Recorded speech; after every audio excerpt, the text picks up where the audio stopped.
You're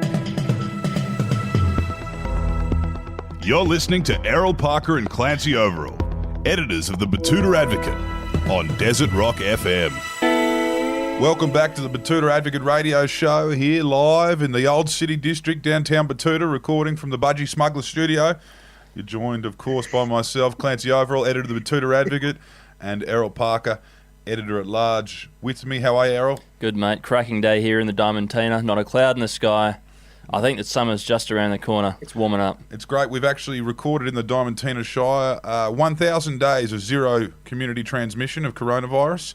That's been great. We actually haven't had one active case within 1,000 kilometres of here for quite some time. Oh, no, I think there was 2 cases up there at Inaminka just down the road. But I think they've been able to clear that up. Yeah, they've been able to isolate and contact trace. 2 more down there at Tibooburra. Yeah. I think, yeah. Yeah, they all got off the Ruby Princess. But today's guest is he's a Queenslander. He's out bush still, but they get a sea breeze where he is in the kind of granite, I guess you'd say granite winery region of. They're affectionately known as the Queensland ski fields. Stanthorpe, the home of Billy Moore and the home of Kev Carmody. Thank you for joining us today, Kev. Thanks for having us. You fellas look like that you've got so many people listening to your program. It's unbelievable. Yeah, it's good. Congratulations. It's good to do a bit of bush, to bring a bit of bush to everyone too, you know. It's a weird time in the world where we're all learning how to use programs like this, so I appreciate you jumping on the Zoom call as well. In your music, Kev, you're some sort of a, I guess, anthropologist at times, and a lot of your music kind of bounces between different parts of the world, really. You've written about those Logan kids. A lot of your songwriting from up north in the cane fields, and of course, down through Charleville, Julia Creek, syrup and damper, and salted corn beef. Yeah. You've been all around the place. Where would have you have called home when you look back at your younger years? Oh, I just suppose Australia. Yeah. I mean, there was no place, it was mainly Queensland, because we got better payers drovers in Queensland than we did in New South Wales. Having that connection to the outside world with the radio, listening to the symphony orchestras, because we could get shortwave on this little radio, so we could hear Moscow and hear the Moscow Symphony Orchestra playing Beethoven. Yeah, we could hear so much different music, as well as the old hillbilly stuff that in the evening time we'd get the classical stuff. But it gave me a global concept, Fancy, of it was bigger than what I was seeing, because I could see the night sky over night time and see the whole eternity and infinity of the cosmos. We were isolated and insulated in some ways, because we travelled as a group, and like knowing that it was a real skill it was a real skill, knowing that your home was everywhere. Yeah, you know what I mean? Yeah. And we never had swags. We just had a lump of canvas and 2 old army blankets from the second-hand store. And every day you had to move 8 mile by the permit. They give you a permit. So you had to move that amount. But like seeing little calves born, like the whole of creation. Yeah. I wrote that song, I've Been Moved. The lyrics, the first time I always do the music first, then put the lyrics. But this time, on the back of old, breakfast cereal cardboard, I wrote down, I've been moved by the wind upon the waters and the shadows as the leaves are blown. And then the second verse is about our eldest son when he was born, like, I've been moved by the crying of the newborn. And also, not only the humans being born, but the little calves being born on the road. And they can't make that stage, that 8 bloody mile. So you'd have to pick them up. And boy, some of them old cows, mate, boy, oh boy. When they coming at you, those old Herefords, boy, they were bloody wild old buggers. Mum had put the afterbirth on her arms so that the old cow wouldn't, she could do anything with them calves. She put them in the truck, take them along the stage till they could learn to walk proper. She'd take them along to the lunchtime stage, pull them out of the truck so that the old cow could, the old cow would learn that the calf was in the truck. She'd run up and Mum would pick the calf up, take it out, put it on the ground. The old cow wouldn't even bloody bother her, because she had the smell of the afterbirth on her. Yeah, right. Old cow could smell that, and she trusted Mum. But boy, us fellas, we go near, boy, you'd be round the other side of the bloody truck running. Yeah. I'll be actually, you know. But it was that beauty of the whole universe. As a kid, I just thought, wow, this is phenomenal. And then listening to the music, the way it was put together, and like just the smell of the horses and stuff like that. All your senses were aware, and you didn't have the sounds of trucks and bloody the urban sounds. I mean, when I go to Sydney, how you fellas exist down there with that background. Oh, but you don't. You're at Betoota. Yeah. You see, you're right, mate. Yeah. You're right. You fellas would have to take these fellas from Sydney and take them up to Betoota. Yeah. And take the earphones off them and that, and just let them listen to the sounds of the universe. Yeah, and the same with the light pollution and the stars and all that kind of stuff. That all kind of informed your writing. Oh, look, Kenji, I tell you what freaked me out when I first went to Sydney, which is in 1988. I got a lift down on 30-ton truck of bloody seafood. Got a lift from Clontarf, just north of Brisbane, with Cliffy. Yeah. Boy, Cliffy was something else, mate. He had 30 tons, but oh shit. He did the run every week, and I turned up with a guitar and a little bloody case, a little port, and he took me right, but he smoked. Yeah. See, and he smoked that other stuff. Yeah. Oh, right. You see, and that's the first time I bloody smelled it, and bloody hell, mate. You crossed the Maclean River with a 30-tonner coming the opposite way. And here he is, like, happy as Larry. Yeah, he got bloody 30 centimetres between him and the other bar. Shit. On the, what do they call it? The Riverina. Yeah. Yeah. That's right. But anyway, we get to bloody Sydney at 4 o'clock in the morning, and we unloaded. I helped him unload at the fish markets there.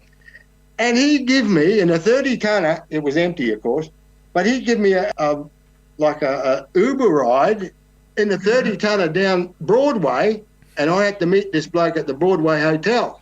Yeah. You know, they're opposite Grace Brothers, or the old, is it still there? Yeah, I think it's a Westfield. Yeah, well, that's Shepherd Street, that's where I had to meet the fellow. So I sat on the bloody milk crate. Cliffy dropped me off right there. Like it was like a taxi ride in a 30-tonner.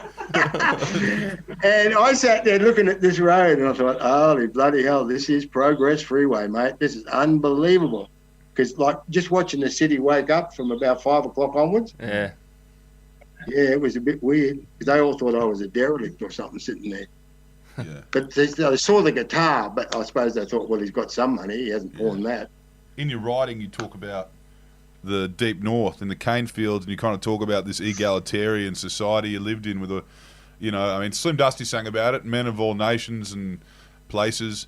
What was that like in the cane fields? Was that as a droving family, or was your family involved in the sugar cane? No.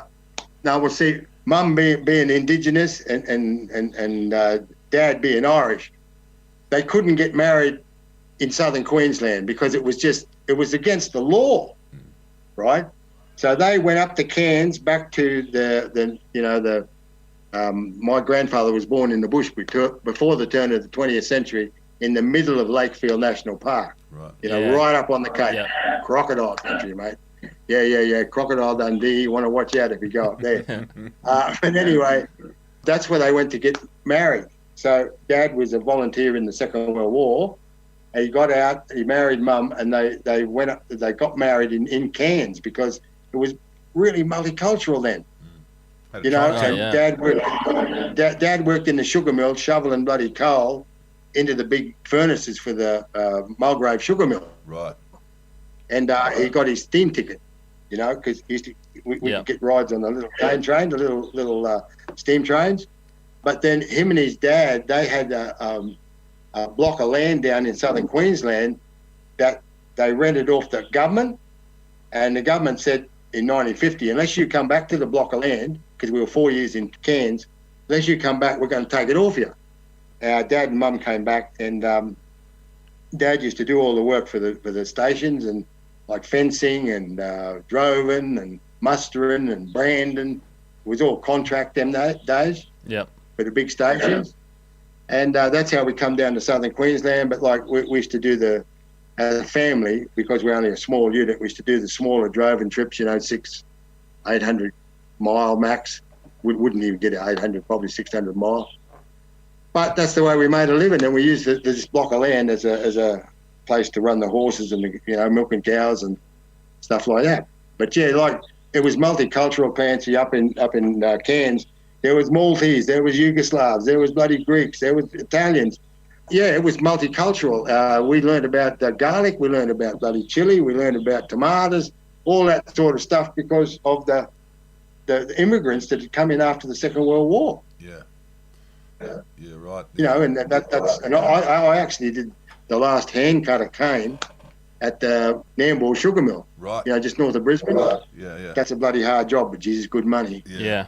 Up there in she's good money. Kevin Rudd country there. Yeah, look, I never bloody saw him on the cane knife. No, you probably wouldn't. He didn't come from the floor, that bloke.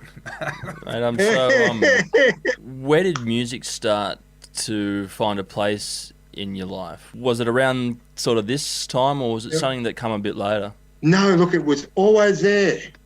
It was always there, as I said, that extension from listening to this, the symphony orchestra in bloody Austria or wherever on the shortwave radio. Yep. To the, the country in West. We became country and western, the old hillbilly music. I just thought it was a great way of expressing yourself because it was a way of recording stuff too, like the Droven Woman one. That's 3 stories put together. One part there where the bloke gets given the horse. That's what they do. You'd go past a big station, the horse breaker would break in the horses. They'd always come out to the drover camp of a night time, but they'd give you horses to quieten and to teach them how to, work stock and that. Best way to do it's behind a bloody mob of cattle, same old thing day after day after day, and you'd quieten them and they'd know their job. And then you drop the horse on the way back. So we'd get free bloody horses and they'd get them quietened. Yeah. Occasionally you'd get a horse that somebody tried to break its spirit. Yeah. Whipped it, give it a flogging. And man, some of them, Jesus, you'd have a rodeo every bloody morning you got on them. And you'd have to watch them because they'd go all right for a full day. Then after lunchtime, next thing, boy, you were bloody that pig jumping all over the place. And when you least expected it, So you'd get a bad one occasionally, and that's in that Droven Woman song. That's what happened to the fella because fair few people got hurt or killed. Bit like a dingo. You never know when it's going to turn. Well, that's the thing. They're smarter than the average dog. Yeah. So how old were you when you decided that you might like to try and start making some music of your own? Well, look, that's the thing. It was about Grandma and Granddad gave us these little 3/4 guitars when we were about 10 or 11. And they were just bloody, plywood bloody things. But our uncle, he taught us a few chords on it. But the thing was, I heard these old blues fellas, again on the ABC, heard these fellas playing and thought, Jesus, they don't need a bloody band like Elvis. They don't need a band like bloody, Hank Williams or whatever. They could play the rhythm, the lead, and the bass by themselves. I thought, bloody hell, I've got to learn how to do this because then you don't need a band. And anyway, I was telling somebody this as well. We used to treat on the road driving the rubbish dumps. We used to treat them as open-air supermarkets. Yeah. So, the little country towns, they just throw the bloody rubbish all over the bloody stock route. But we pick up the bolts, we pick up the nails, we pick up the bloody sheets iron and roll up the bloody wire and everything because we'd use it, back home. Tell you what, the other thing is when they put grids in. One time you had to get out, open the gate up, put the cattle through and everything. And if you were driving a motor car, if you had the money to have a motor car, you had to get out, open the gate, go on 8 Mile, next bloody gate, open it up. They put in these things called grids. Well, holy bloody hell, didn't we get some hubcaps? Because when these old bloody cars, the old Hudsons and the bloody Chevs, when they hit the bloody grids for the first time, when they first put them in, there'd be bloody hubcaps 100 metres down the bloody road in the bush, and we'd be picking them up because they make good things for, watering your dog and feeding your dog and that. They weren't made of plastic. They weren't made of plastic. No. Yeah, but anyway, in this bloody one of these rubbish dumps, I found a bloody book, and it said teach yourself the guitar. Now, I thought that was pretty good. It wasn't, I'm going to teach you the guitar, or, you can learn the guitar. It was saying you can bloody learn it yourself. But it was wet, you see. The book was wet. So I took it back to the campfire, and over a while, I dried it out. But I learnt then basically how to play with the 4 fingers, so you can play your bass, your rhythm, and you don't need a band. Helps to have a band, but I've never had one. So that's where a song like Cannot Buy My Soul come from. That guitar piece in there was a little piece I made up to try and exercise this pattern with my fingers. Yeah. And then I just put words to it, and Archie sings it, and I'm never going to sing it again, I don't think, because he just did such a beautiful job of that. God, that voice. That's what we're saying with these albums you released, where you've kind of got all your friends and different artists from around the country singing your songs. Were there many songs like that where you kind of thought, geez, they've done a good job here? I mean, personally, I'd say Troy Cassadaly singing On the Wire, that's the best of the two of you coming together there. Oh, look, Troy, that man. And just, you can feel that he feels the lyrics in that song. And I just, again, it's one of those songs that, God, am I ever going to sing this again? Because it's like all the tracks on there. I don't know, it takes me to another level, because it's just like these new ones coming on with these younger ones, reinterpreting the stuff, using a basic theme, but also putting their own lyrics to it. It's making it new again to the younger ones. And I can sit back behind the lounge chair now and just say, oh, yeah, gee, that, you fellas can keep going. I can keep writing them here. Because it does fire me up to keep writing, because I had nothing to do with the first album. The first compilation, Paulie Kelly did the lot. Yeah, right. He just sent through the thing. Oh, here's Tex Perkins singing this, and here's Troy Cassadaly singing. Here's Johnny Butler playing a bit of slide. Paul goes, I hope you don't mind. Yeah, and then like in this one, it's Sean, his partner. Sean and him are doing it, and because they said, oh, you've got to listen to the LP, the vinyl. I haven't got a bloody vinyl player here. So Paul had to do it and listen to see if there was any bloody scratches or whatever on it. Because the only last time I saw a vinyl was when the Rappers started, and they were scratching the bloody, the thing like this. And I thought, geez, you're stuffing up a bloody good bloody record there, mate. What are you doing? We've interviewed Paul Kelly a couple of times, and he's all around. Whether he's in St Kilda or he's in King's Cross or he's in wherever he is in the world. You seem to spend a lot more time in the bush, and you do a lot of your music. A lot of your music's made in the bush. How do you kind of exist around the kind of industry side of music? Does it come to you? It feels like that, because Paul is on the road a lot. Oh yeah. Well, the music side of things, like I knew that what I was writing. I mean, I never started recording until I was over 40-year-old. Yeah. I just knew that it wasn't going to bloody work. Commercially, forget it. And I was never going to make video clips, no way. So what used to happen was, I got to Queensland Uni, would you believe they let me in. Triple Z radio station was at the uni. Yeah. And they had a 1-hour session of blackfella music run by Rossi Watson. He was a mate of mine. So I'd just come down with the guitar. We'd have a yarn like we're having like this. Yeah. And I'd say, oh, look here, I've got a new song. It's called Thou Shalt Not Steal. And I'd just play it live to air.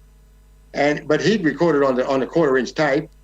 Then he'd put it on the cassette. Then he'd send it to his mob, Tiger Bales, down in Radio Redfern, who would then put it on the cassette, send it to Triple R in bloody Melbourne, who would then send it to bloody Broome, who would then send it to Northern Territory. Or down to in Cairns. Yeah, everywhere. Before I ever actually officially recorded the songs, they were out amongst the bloody community radio stations for years. Yeah. The Murray radio stations, some of the oldest in the country, aren't they?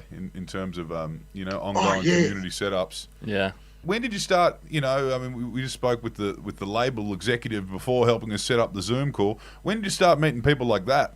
Miriam. Oh boy, she's helped us like anything. When did you start meeting people like Miriam? Oh well, only about crikey, a couple of months ago. No, I'm talking about like in terms of working with the people from the the music industry. When did you first start meeting people like her? Way back. Let's say about 1989, 88. I think the first album came out. Yeah, on vinyl. According to the label, it didn't sell much at all. Yep. But there again, I was so fortunate. I didn't have access to a phone for about 8 years because of the special branch in Budgy Peterson's regime in bloody Queensland. They had you tapped. So I didn't know what was going on. Yeah. But, mate, he was something else, that fella. Well, he was something else. But anyway, he had you tapped, did he? Is that what you're saying? You weren't using the phone? Oh, no, bloody fear. That's right. His special branch, we caused a lot of people to have a lot of jobs. Yeah. Yeah. Like to sit up all night on the telephone listening till somebody picked it up and said, Mr. Budgy Peterson is not a very nice person, or your police commissioner is bloody corrupt. You had to watch what you were saying. Yeah. Anyway, they'd probably be a bit happier if you're giving them race tips for Eagle Farm. Yeah. I'm telling them where the local ladies of the night dwell, because Russ Hinn's the minister for everything. Yeah. And brown paper bags full of bloody money. The Joker. Well, he said there was no ladies of the night in Queensland. there definitely wasn't. He just drove down Wickham Street with his eyes closed.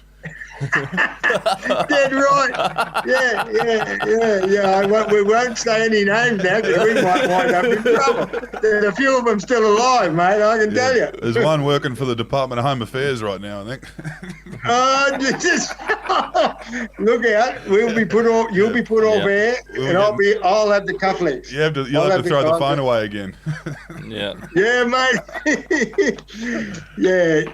So you got access to a phone eventually after the Joe era wrapped up, and then that's when you started kind of talking to people that could kind of cut a few records for you. Yeah, we paid for the first Pillars of Society ourselves, but the big thing, my friend, was Bruce Elder from Sydney Morning Herald did a review that I didn't know about, but apparently, it was just he just said it was really good music. Okay, and then next thing, I've got all these people bloody sending me letters and notes and stuff because, see, I had no telephone, and I was actually squatting at Queensland Uni. Don't tell anybody. I was squatting, yeah. I put my bloody mattress behind the bloody filing cabinet in there. As a postgraduate student, I had a room in a house that had a stove, it had a bloody a bathroom, it had everything in it. So why not utilise it?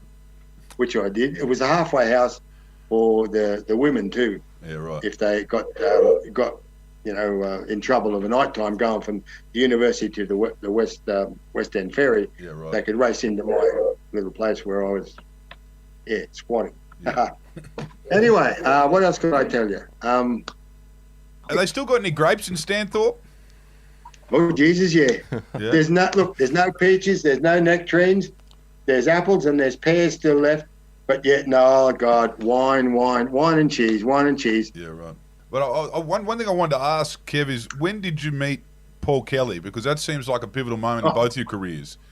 We've interviewed Paul a few times, and he's pretty vague. He's just talking about, we wrote that song around a campfire one night. I was like, well, where did you blokes meet? Because, he's an Adelaide boy via Melbourne. Yes. And Hobart. Yeah. Boys, I don't really have a home. I like to travel around. Oh, dude. Bloody hell. He's having us on with that one. Yeah. No, well, the thing is, I was working with the marginalised kids, down in Logan City. Yeah. Working there with them, and his brother, Martin, was working with the kids, and also his other brother, Tony. Yeah, right. So Martin and Tony, and then his mum, Kelly, she used to help with the food and that, with these marginalised kids, because we used to go into the parks of a night time and just interact with these kids doing artworks and goodness knows what all. But I knew his mum and his two brothers and his mum before I actually knew him. When I first went to Sydney, they took me to this thing called the Enmore Theatre, and I was up the top part. They put me I was up in the bloody, I don't know what they call it, mezzanine, dress circle or something. mezzanine, the place where you fall from. But anyway, I was sitting there and then in this row, and then this bloke that took me said, "Oh, that's Paul Kelly up there." Right. And I said, "Oh yeah, who's that?" Because we were looking at the Go-Betweens. Yeah, See, right. the Go-Betweens. They took me to see the Go-Betweens, and Paul was in the audience. But anyway, after that, they took us around to the back, to the side, and Paul was there.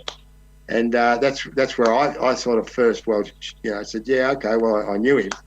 But then he got in contact with me after the first album came out in 1988. Excuse me. And then he came up with his young son Declan, and we took him camping. Yeah, right. He came up on the bus, or he came up on the train. And then we took him to a big waterhole camping with our mob. And I had a one of those old Land Rover troop carriers. Troopies. Yeah. Every bug is jammed into the back. So went to this place that just opened up called Wivenhoe Dam, and that's when we really got together for the first time and actually started going jang jang. Yeah. Yeah, right. He writes extremely quickly. You got to pull him up. Whoop whoop whoop whoop whoop. He goes so fast, mate. He's an excellent writer. He's just unbelievable. Like the topics that he writes on, are just so huge, eh? Yeah.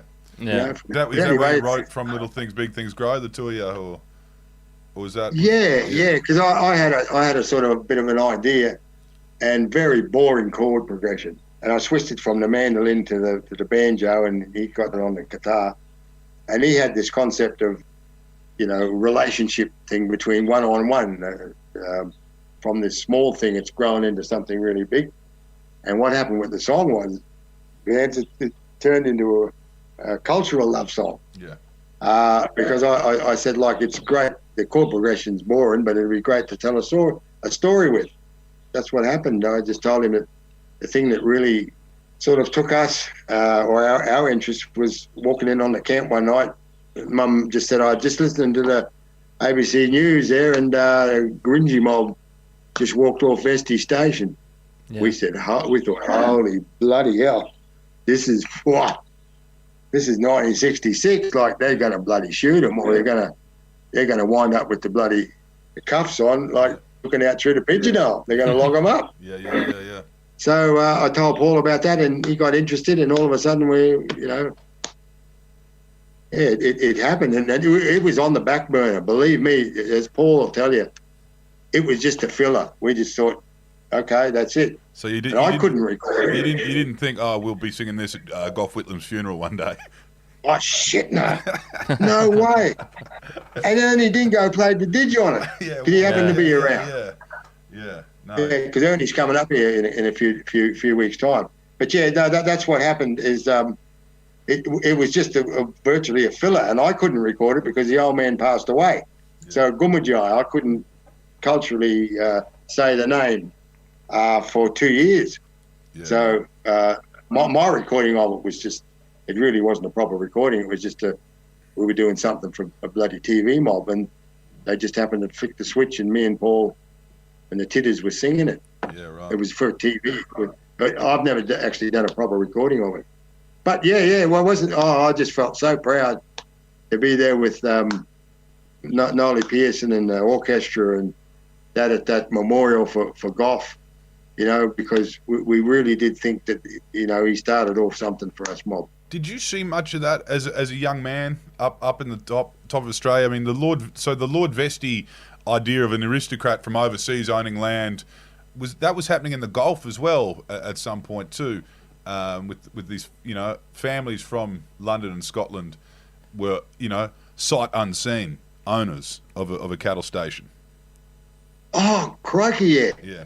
We're right back with Dad and that. Like, Dad worked for Kidman. Yeah. And they had heaps of stations, mainly where the good water was. Yeah. And when they got rain, they'd move. Well, as they'd move the cattle between the water holes and fatten them on the way down. It was the long paddock. Yeah. It was a long paddock. And boy, we got some of those Kimberley bloody bullocks, 5-year-old bullocks. They were like racehorses. Hey, big fellas, those short horns. They're all Zebu, what they call them, Brahman now. Yeah. Zebu. Them days they were short horns. Yeah. But they were bloody big buggers. And boy, you're all right while you're on a horse, but boy, you get off on foot and holy bloody hell, you were gone. In the round yard with them. You're dead right, my friend. You're right. Yeah, I've spent some long days in the round yard, and I didn't have a pole. I was just there with my hat going, shoo, shoo, get in there, you bastard. Or a lump of polythene, and you watch that big bull. Yeah. You just watch him lift his head up with those big ears, the zebu mob. Yeah. Flick his ears at you. He's watching you, and then he put his head down. Next thing you see, he's over here, bloody like 30 bloody meters away or 20 meters away. Yeah. You're watching, and you're keeping and you're keeping that rail real close. Yeah. You know the rails of the yard. Yeah. Yeah. I've been there before. No, well, the Vesties had to hand back a whole heap of land in Venezuela, I think, about 15 years ago. They had to hand it back to Chavez. Yeah. Well, the thing is, my friend, that they had the contract for the British Allied forces. Yeah. In the war, and they supplied all the bloody meat, and like they were paying a peppercorn for land, right across the top of Northern Australia and everywhere else. Yeah. Like it was off the bloody planet, and the conditions were atrocious. I mean, at least our family, we were a unit, and Dad did the being Irish or being Irish descent. He did the negotiating for the job, and we only had one bank account. Right.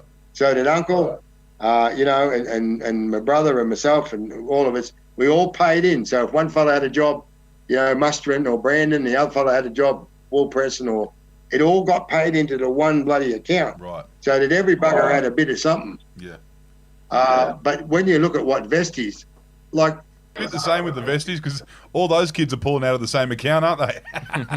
But shit, you're dead right. You're bloody dead right.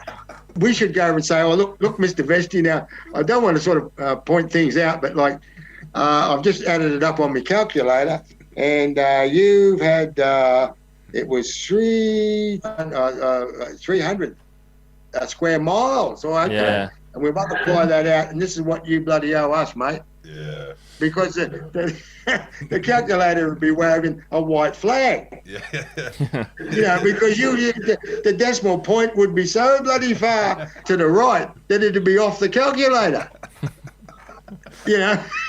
Where does he live? He lives in England. We should go over. Well, we should take Betoota over there. Yeah, we'll go find him. There's this famous book written by John Anderson. He's a former journalist up there with the Townsville Bulletin, and he wrote a book called Bagman Millionaire.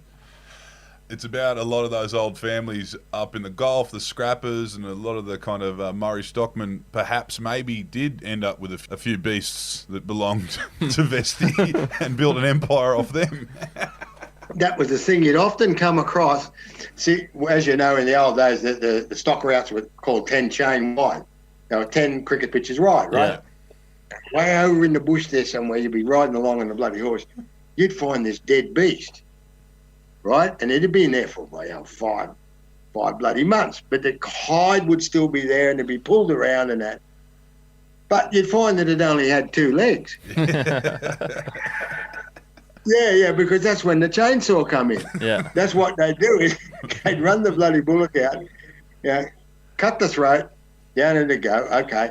Then they get the chainsaw real quick and zoom it down the bloody centre after they gutted it. Yeah. Take that heart of the bloody beast, that was their meat, and then just leave the hide and the thing and say, oh, no, the dingo pulled it round like that. That's why it only got 2 legs. But they'd be pinching the bloody meat, mate. Yeah. Well, nowadays they just load them onto a truck in the middle of the night. Oh, Jesus, they're getting good, aren't they? Yeah. Yeah, we should have got a job in the stock squad. Yeah. Because we could track. We could track, and why didn't they give us black fellas a job in the stock squad instead of putting those fellas from bloody Queen Street, Brisbane in there? Queen Street farmers. Yeah, that's right. They're like the Vesty mob. Wouldn't have a bloody clue which end of the bullock farted. Now, tell us with this new release, you've any other time outside of this virus, you'd be maybe putting on a show or doing a bit of a tour? Or is that all over for you, mate? Just about. I mean, my back's buggered from lumping bloody, wheat bags and that when I was a young fella. Yeah. I've had 3 operations on my back, my friend. Yeah. I love getting on stage and talking to people, but this whole celebrity business just gives me the bloody scours. Yeah. I do pop up occasionally, like I did down at Tamworth. See, the first time I went to Tamworth, that was 40-odd year ago, with a motorbike and sidecar and a guitar and a little swag. I went down to Tamworth, and they didn't like me. Right. Because they said, first of all, I didn't have a permit, and secondly, they didn't like or understand what I was singing about. You needed a permit? So I went out to... Yeah, this was years ago. This is back, on the street. I was busking. Oh, like you're driving but again. I went out to Katingal and played with these folk group mob and all that. Yeah. And I went back this year because Paul was playing at it and Barnesy and them. And they said, come down, and we stayed down there. And, I got on stage for the first time at Tamworth. Yeah, right. Only for one song. And then all of a sudden I heard these people singing the chorus. I looked across the stage, and here was Troy, and there was Barnesy. Right. And there was Casey. Casey was there. They got their mic, and they were singing the chorus. Right. So it went pretty good. But they didn't kick me off this second time, so I was right. You didn't need a permit either. I only did the one song. Well, Paul did half it anyway, so I was all right. You were just there for the scenery in Tamworth. Yeah. That's right. Yep. Yeah. That's the first thing you got to do though when you're going to play. Go and see the sound fella. Yep. Have a good yarn to him. See what's going on. They're always good blokes. Go and talk to the roadies, because without them, you haven't got a bloody clue on stage. They can make you look like a dickhead. One story we ran on Betoota is a small band's kind of setting up for one of their first gigs in the back of a pub, and the soundie goes, tell you what, mate, it wasn't like this was when I was on the road with Akadaka. I don't know about this operation, mate. Jesus. They're always pulling it. Hey. They've always got a yarn. Always got a name to drop. Yeah. Well, look, this is another thing too. I was just thinking, the wife's saying something there. She's doing this sort of thing. The wrap up. Yeah. You have to wrap it up. Oh, we could go on for ages, Mom. We'll have to come visit. Stanthorpe. We'll come say g'day. Yeah. As I said, we don't drink, but you fellas can have a bloody ton of fun here, mate. You'll be wobbly knee before you. Wobbly knee before you get to the third one. Yeah. Third wine. I was saying, just lastly, I'd say they brought in phone reception to Windora about 2 years ago. So just the little town of Windora gets the 3G. And the publican was ropeable. He thought he was going to lose all the business because people are going to stop coming to the pub to talk to each other. He thought when they bring mobiles into town, it was going to send him broke. Well, it would. That's right. Because that's where you went to the pub to get your jobs and everything. Oh, sorry, I'm getting the wind up. To get your jobs, to know the gossip that was going on. And don't tell you that the bloody blokes aren't gossips. Believe me, you walk into the pub and get some old fella, your bloody hero. You'll lose your bloody hearing with them. They gossip like hell. Well, okay, you fellas, good to catch you. Thanks for joining us today. It's been a great yarn, and good luck with the new release, hey? Yep. Yeah. Well, look, thanks so much, you fellas. No worries. We need you blokes. Yep. Thank you. Thank you, Budgy.